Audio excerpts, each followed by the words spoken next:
जो बाजवा से। अस्सलाम वालेकुम, नया दौर के साथ मैं हूं मुनीर बाजवा। आज दो तीन बड़ी खबरें हैं, अहम नौइयत के केसेस हैं, उनके ऊपर बात करने के लिए मेरे साथ मौजूद हैं मियां दाऊद एडवोकेट साहब। इनमें दो मियां दाऊद साहब के केस हैं और एक जो है वो पब्लिक इंटरेस्ट का कह लें या 9 मई से मुकदमात के हवाले से कह लें, वो केस है। सबसे पहले जो है वो एक केस जो है वो 2 फिंगर टेस्ट का है। एक 10 साल बच्ची के साथ ज़्यादती होती है और उसके बाद उसका 2 फिंगर टेस्ट जो है वो करवाने की कोशिश की जाती है, जबकि शरीयत कोर्ट और लाहौर हाई कोर्ट के वाज़िया फ़ैसले मौजूद हैं और उसके बाद कानून बन चुका है। इसके बावजूद उसका टेस्ट करवाया जाता है और उसकी कोशिश की जाती है। उसको चैलेंज किया है मियां दाऊद साहब ने। मियां साहब, ये इसको चैलेंज क्यों किया है? आपके तो फ़ायदे में जाएगा। कल को अगर इसका टेस्ट हो जाता है तो ये तो आपके मुल्ज़िम के फ़ायदे में जाएगा। मेरे मुल्ज़िम का इशू नहीं है, ये हमारी सोसाइटी का इशू है। आज मेरे मुल्ज़िम के ख़िलाफ़ ये 2 फिंगर टेस्ट जो है वो इस्तेमाल हुआ है, कल को आपके ख़िलाफ़ हो जाएगा, परसों किसी और के ख़िलाफ़ हो जाएगा। किसी के ख़िलाफ़ भी आप झूठा मुकदमा दर्ज करवा दें रेप का इल्ज़ाम लगा के और उसके ऊपर डॉक्टर जो है वो 2 फिंगर टेस्ट का हैंड रिटन जाली मेडिकल सर्टिफिकेट जो है वो जारी कर दे। हमने अदालत से ये इस्तदा की कि ये तिब्बी तौर के ऊपर मेडिकल साइंस के मुताबिक और आम शऊर के मुताबिक ये मुमकिन नहीं है कि एक 10 साल बच्ची के साथ 2 माह एक 35 साल का शख्स जो है वो ज़्यादती करे या पहली दफ़ा उसके साथ ज़्यादती करे तो वो बच्ची कोलैप्स ना करे। उसकी तिब्बी तौर के ऊपर उसको नुकसान होगा, इंजरीज आएंगी, ब्लीडिंग होगी, ये मुमकिन नहीं है। लेकिन हमारे मुकदमे में सादा सा इल्ज़ाम लगा दिया कि 2 माह से बच्ची जो है उसको ज़्यादती का निशाना बनाया जाता रहा और उसके ऊपर 2 फिंगर टेस्ट भी जारी कर दिया।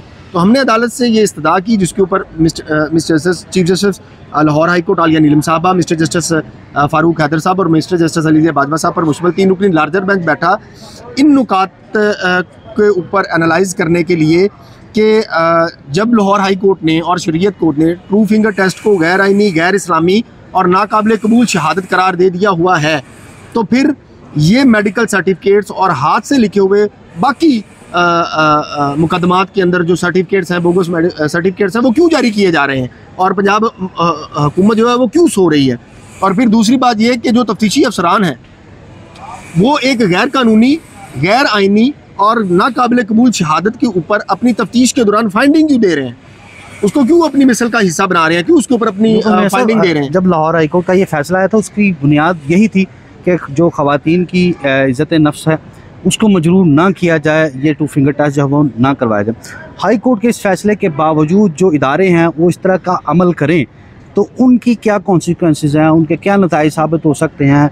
कोई कार्रवाई भी हो सकती है कि नहीं? बिल्कुल कार्रवाई हो सकती है। जो भी सरबराह हैं अदारों के, जैसे सेक्रेटरी हेल्थ हैं, उनके खिलाफ डिसिप्लिनरी एक्शन लेना चाहिए, उनको फौरी तौर के ऊपर ओहदों से हटाना चाहिए। जो बंदे अदालत के हुक्म के ऊपर अमल दरामद नहीं करते, आईजी पुलिस को फौरी तौर के ऊपर हटाना चाहिए।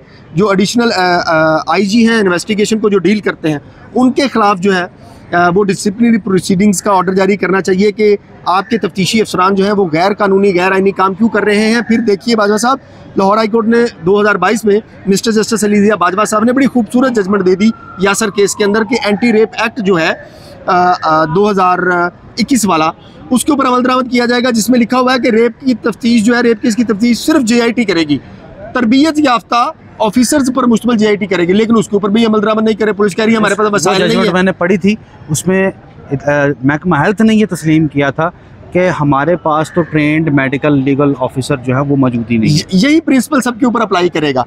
ट्रेंड मेडिकल ऑफिसर्स जो हैं वो मेडिकल करेंगे फौजदारी मुकदमात के अंदर, ट्रेंड और कम्पिटेंट जो तफ्तीशी अफसरान हैं वो उस मुकदमे की तफ्तीश करेंगे।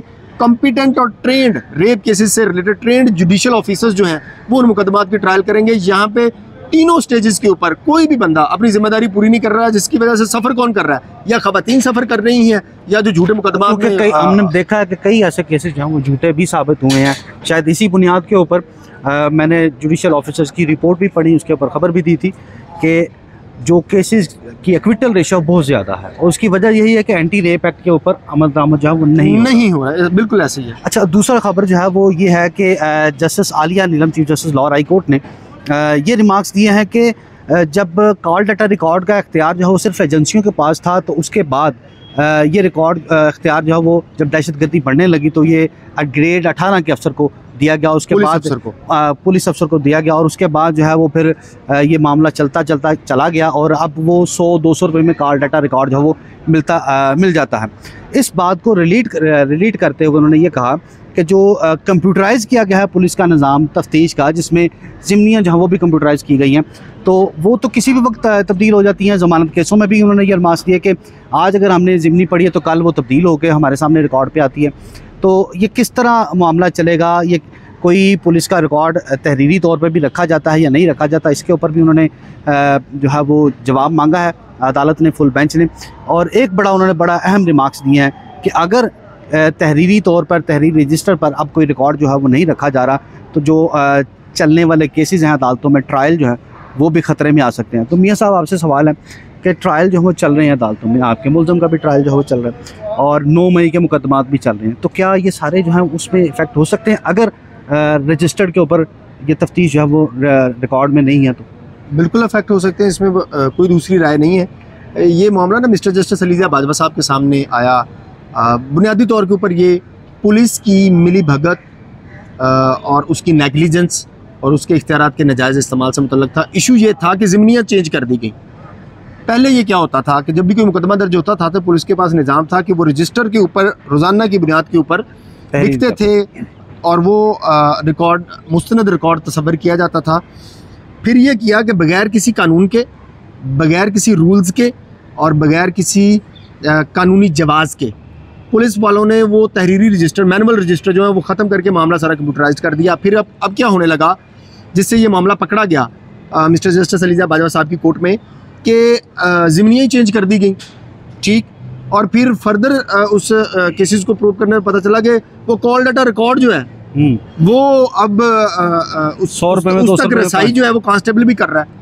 तो कोर्ट ने फिर इस मामले के ऊपर फुल बेंच बनाया कि ये तो आप पूरे पाकिस्तान का क्रिमिनल जस्टिस सिस्टम ही कोलैप्स कर रहे हैं, ठीक। और miss justice Alia, chief justice साहबा ने बड़ी दुरुस्त ऑब्जर्वेशन दी कि ये आम व्हाट्सएप मैसेजेस जो हैं वो मौजूद हैं कि आप 100 रुपये में किसी का कॉल डाटा ले रहे हैं, नादरा का पूरा रिकॉर्ड आ रहा है, नादरा का पूरा रिकॉर्ड आ रहा है और इसके अलावा भी मैसेजेस का रिकॉर्ड आ रहा है, कॉल का रिकॉर्ड आ रहा है, बंदे की आइडेंटिफिकेशन आ रही। तो ये सारी चीज़ें रिलेट करती हैं आपकी प्रोसिक्यूशन से के ऊपर। लेकिन जैसे मैंने पहले गुजारिश की कि पाकिस्तान के अंदर ना हम बड़े आसानी के साथ इल्ज़ाम लगा देते हैं कि मुल्ज़मान की बरियत की ज़िम्मेदार अदालतें हैं। कल भी मुल्ज़मान मुआशरे में जराइम की ज़िम्मेदार हुकूमतें थी, पुलिस थी, आज भी हुकूमतें और पुलिस हैं। और अगर पुलिस ने अपना रवैया दुरुस्त ना किया तो मुस्तकबिल में भी इस मुआशरे के अंदर जितनी भी अमन व अमान की सूरत हाल बनेगी या जराइम में इजाफा होगा, उसकी ज़िम्मेदार यही पुलिस होगी, यही पुलिस अफसरान होंगे। ये इनकी बुनियादी ज़िम्मेदारी है। ये करते क्या हैं, ये चूँकि इनको कोई पुलिस अफसरान को खुशफहमी मुब्तला हो गई है कि ये वो लॉर्ड्स के बच्चे हैं, तो इस वजह से इन्होंने सिर्फ रियासत के पैसे के ऊपर अयाशी करने के लिए ये सरकारी पुलिस अफसर बने हैं। वो अपनी ज़िम्मेदारी जो है वो गैर तरबियत याफ्ता और छोटे दर्जे के मुलाजमीन को सौंप देते हैं। वो फिर आगे से रिश्वत लेके काम करते हैं और फिर जो इनका काम है सुपरिटेंडेंस करने का वो भी ये नहीं करते। भारी रिश्वत लेके ज़िम्मियाँ तब्दील कर दी जाती हैं, भारी रिश्वत लेके मुल्ज़मान के कॉल डाटा फिर तक रसाई जो है वो पहुँचा दी जाती है। और ये इसीलिए कोर्ट ने ये फुल बेंच बनाया है और वफाकी हुकूमत से, पंजाब हुकूमत से, प्रोसिक्यूटर जनरल से कहा है कि आप ये बताएं सही कि ये क्रिमिनल जस्टिस सिस्टम जो है वो कैसे चल सकता है कि आज एक मुकदमे में किसी एक मुकदमे की ज़िम्नी के अंदर एक मुल्ज़िम को गुनाहगार जो है वो डिक्लेयर करके लेके आए हैं, कल को उस मुल्ज़िम ने उस पुलिस अफसर को रिश्वत दी जो कि ये रोज़ लेते हैं। कंप्यूटर में शायद ये मुझे कोई ऐसा पुलिस अफसर याद हो, कोई होंगे भी, लेकिन अक्सरियत पुलिस अफसर जो है वो राशि हैं, IG से लेके